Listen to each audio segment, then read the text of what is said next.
It's hard to be a dad too. It's hard to be a dad too, though, because it's just hard. Well, that's kind of subjective. I was gonna say it feels hard to be a man. No, it is, because we have we feel responsible for like everything. We do. And girls don't really. That's like the nature of man, right? We were hunting. If we didn't bring food back, we didn't feed anybody. You know, like as like hunter gatherers. You know, from the dawn of time, man has been responsible for everybody else around him, which is weird, you know, and it translates. It's so weird that we don't live that way now, but it still translates into us. Like there's some sort of like inherent. But we do still kind of live that way. It's just in a different way. Like we're supposed to be considered the breadwinners. Like you get the higher paying job, you take care of the bills, all that shit. You know what I'm saying? Right, yeah, you're supposed to bring home the cheddar and make sure everybody's okay, you know? And that's a lot of pressure. It's a lot. It's a lot of pressure. And it's even more pressure when we see, like, movies and TV shows portray men as, like, really cold and, like, emotionless and just, like, you know, cool. But it's hard to be cool all the time, right? It's so hard.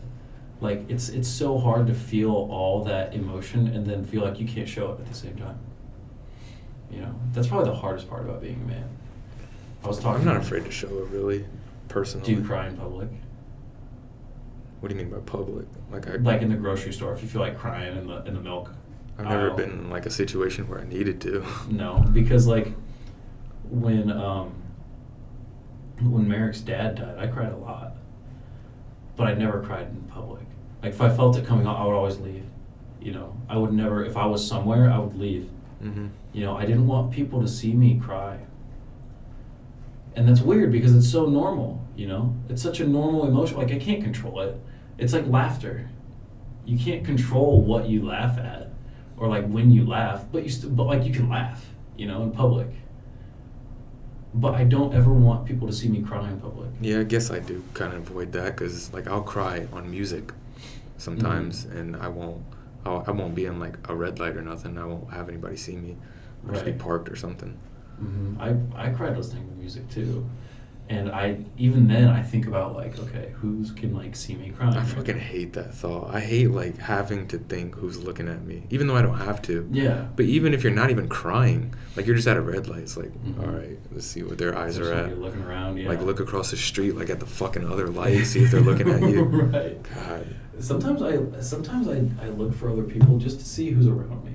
But most of the time it's to see if they're looking at me. I definitely like being aware of everything around me, but I get, like, way too detailed with it. Right. I think men are just as insecure about themselves as women are. Oh, yeah, men are very insecure. For sure. You can destroy a man for sure with some words. Oh, yeah, you can. Especially when you know that man's insecurities. We just show it differently than women. Yeah. You know. We hide it. We do. Hide it better. And it comes out in aggression, right? It comes out in aggression all the time. Like, the kids who were fighting mostly in middle school, you know, they had insecurities just like the rest of us. You know, I mean, there were the shy dudes who, like, you know, kind of, like, recede into, like, their hoodie and just kind of, like, you know, just, like, chill like that. But then there were the ones who were really, like, extra with everything that they did, and that's just to hide insecurities too, you know. Sometimes I find myself being, like, kind of cocky, but it's on purpose because I don't ever feel good enough about myself, so I'm kind of, like, overly cocky on purpose to compensate. And, like, if I fake it enough, then it kind of feels real. You start lying to yourself? Kind of, yeah. Yeah. Kind of. But then I sort of realize that I'm doing it, and I'm like, all right, I'll reel it back in now. I'm kind of that way too. Like, I'll do certain shit because I know nobody's really going to say anything to me. Like what? Like, yesterday I posted this Snap story of me putting on lipstick. And, like, yeah, I saw that. Like, purple lipstick. Like, some people responded and, like, they're like, what the fuck, laughing emojis, all that shit. But I post shit like that because I know nobody's really going to say anything. And if they did, like, I feel like, you know what I'm saying? Like, I feel like I could handle it. Right. Yeah. Like, Even if you there's don't know nobody where- on my Snapchat is what I'm saying that I don't feel like is worthy to even approach me, like saying anything. Right. Not even me. I don't know.